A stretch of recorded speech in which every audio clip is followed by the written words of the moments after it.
அஸ்ஸலாமு hi friends, இன்றைக்கி ஒரு மினி விலாக் பார்க்கலாமா? வாங்க பார்க்கலாம்.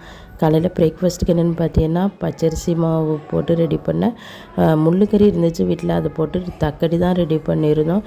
யாருக்கெல்லாம் தக்கடி ரொம்ப பிடிக்கும்னு சொல்லுங்கள். எங்களுக்கு ரொம்ப பிடிக்கும், விரும்பி சாப்பிடுவோம். அது பெருநாளுக்கு மறுநாள் செய்யக்கூடிய வழக்கம் தான். அன்றைக்கி தக்கடி போட்டு சாப்பிட்டாச்சு. அல்ஹம்துலில்லாஹ். அம்மா வீட்டில் தான் சாப்பாடு பிரேக்ஃபாஸ்ட்டை முடிச்சாச்சு. அதுக்கப்புறம் பார்த்தீங்கன்னா கருப்பட்டி மிட்டாய் விற்றுச்சு, அதையும் சாப்பிட்டுட்டு அப்புறம் என் தம்பி வந்து பயணி வாங்கிட்டு வந்தாங்க. நுங்கு பயணி எல்லாம் வாங்கிட்டு வந்தாங்க. அதையே சாப்பிட்டு அப்புறம் வயிறு கம்முன்னு ஆகிட்டு மத்தியானம் சாப்பாடு சாப்பிடவே 4 மணி ஆகிட்டு. நம்ம வீட்டில் லஞ்சுக்கு என்னென்னு பார்த்தீங்கன்னா சுட சுட சோறு வடிச்சிருந்தாங்க அம்மா.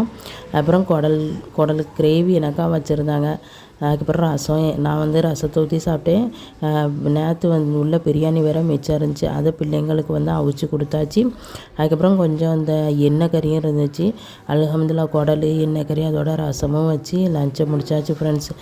இந்த மினி விலாக் உங்களுக்கு பிடிச்சிருந்துச்சுன்னா லைக் பண்ணுங்கள், ஷேர் பண்ணுங்கள், சப்ஸ்கிரைப் பண்ணுங்கள். ஓகே, பாய்.